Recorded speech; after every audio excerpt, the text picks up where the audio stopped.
College recruiting season, showcase season. It's tournament baseball across all of the country with regard to summer baseball. We have all kinds of college camps. We have all types of college showcases. This is the time of year where parents want to make sure they're getting it right.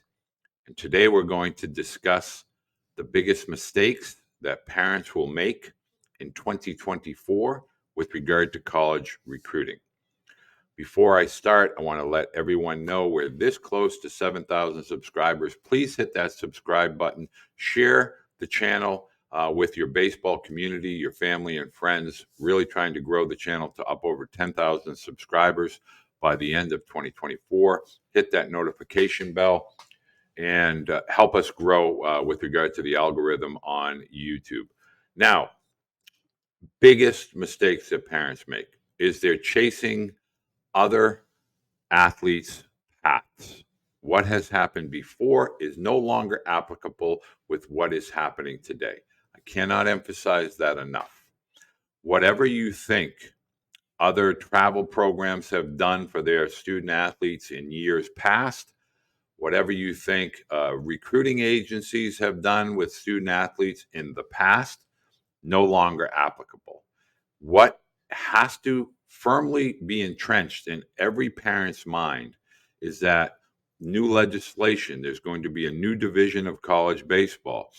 All of college baseball collectively is now a kind of a minor league system, for lack of a better term, for the new upcoming professional division or Division One baseball. I'm going to call it that. We've called it Power Five for decades. It's now down to Power Four. And it's all said and done, by 2026, there'll be a professional division of college athletics that'll probably pertain to anywhere from 80 to 100 baseball programs. So here's the number one mistake parents will make. They go in and they're just going to camps randomly. There's been no information gathering or resourcing. What does that school need? Where are they with regard to the portal? You really need to do homework prior to any showcase or camps and find out, what schools are going to be there, meaning you may be going to a Stanford camp, but there may be 100 colleges working that camp, from Division III to other Division I baseball programs or Division II baseball programs.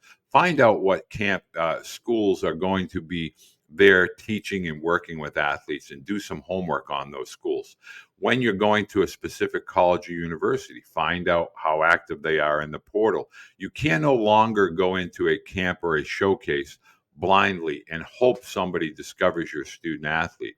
The days of reacting are over. You must be proactive. So the number one dynamic with regard to college camps is do some homework. Does it have your area of academic interest? Is it geographically desirable? Is it geographically attainable via a flight of less than 2 hours? So parents can participate and watch games. Also, you want to kind of have an idea of how active are they in the portal? What is their freshman retention rate? How many high school athletes did they bring in 2023? Of those student athletes, how many are still with the program in 2024 going into 2025? Things like that. Next, you must know beyond a shadow of a doubt your student athletes' strengths and weaknesses, meaning, does he have a skill that needs to be seen, i.e., foot speed, arm strength, defensive skill, meaning fielding? Uh, is, is he a really good contact hitter? Does he constantly make good, strong, loud contact? Is he a power hitter? You must get the biggest tools in front of the college coaches.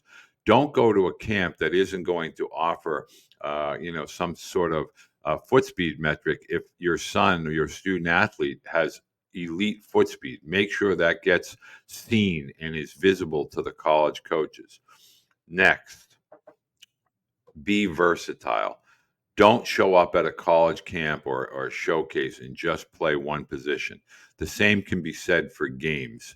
A student athlete may be a great shortstop, but may it may benefit them to maybe play center field and show college coaches that they have the ability to be versatile. In some cases, a really elite middle infielder should be able to catch. If they have that catching skill set, that is also going to help them.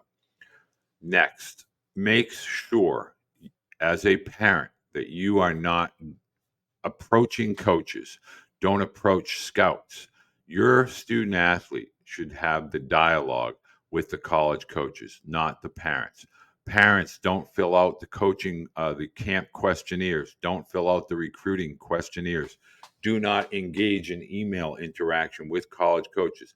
You must have your student athlete handling and being accountable with regard to their recruiting process. A college coach can smell from a mile away the parents' verbiage and the ability to write the email as opposed to the student athlete. Make sure the student athlete has the right coaches' names, the right college, university within the context of the email. You must understand now that college coaches are looking for brief video emails that have a 30-second to 60-second video clip.